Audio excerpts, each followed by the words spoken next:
আলহামদুলিল্লাহ, সকল প্রশংসা আল্লাহ তাআলা রব্বুল আলামিনের জন্য,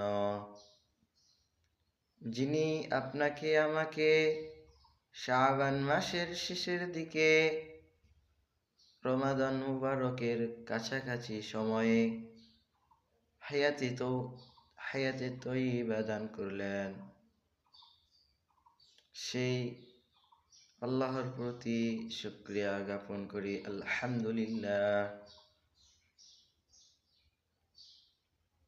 আল্লাহ তাআলা রব্বুল আলামিন কুরআনুল কারীমের সূরা বাকারা আয়াত নাম্বার 183 নম্বর আয়াতে বলেন, অর্থাৎ, হে ঈমানদারগণ, তোমাদের প্রতি রমজান মাসের রোজাকে ফরজ করা হয়েছে, যেমনি ভাবে তোমাদের পূর্ববর্তী লোকদের উপর ফরজ করা হয়েছিল, যাতে তোমরা তাকওয়াবান হতে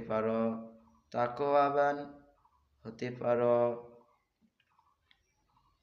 আল্লাহ তাআলা রব্বুল আলামিন আমাদেরকে একবারে রমজান মাসের নিকটবর্তী সময়ে, কাছাকাছি সময়ে এনেছেন। আর রমজান মাস এসেছে ঈমানদারদের জন্য একটা আমলের বৃদ্ধি, আমলকে সুন্দর করার জন্য, নিজের আখলাক, নিজের চরিত্র হেফাজত করার জন্য, আপনার আমার জীবন যাতে সুন্দরভাবে পরিচালিত হয় এর জন্য, গুনাহমুক্ত জীবনের জন্য।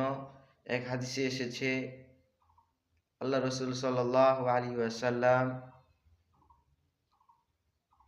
বলেছেন, একবার তিনি 3 কদম ফেললেন, পাশাপাশি তিনি বললেন আমিন। সাহাবী আজমাইন জিজ্ঞাসা করলেন, আল্লাহ রাসূল সাল্লাল্লাহু আলাইহি ওয়াসাল্লাম, আপনি আমিন কেন বললেন? এখানে জিবরিল আলাইহিস সালাতু ওয়াস সালাম 3টি বদদোয়া করেছিলেন। তন্মধ্যে একটি ছিল, যে ব্যক্তি রমজান মাস পেল কিন্তু রমজান মাসে তার গুনাহ মাফ করতে পারল না, সে ব্যক্তি ধ্বংস হয়ে যাক। আল্লাহ রাসূল সাল্লাল্লাহু আলাইহি ওয়াসাল্লাম বলেছিলেন আমিন। তাই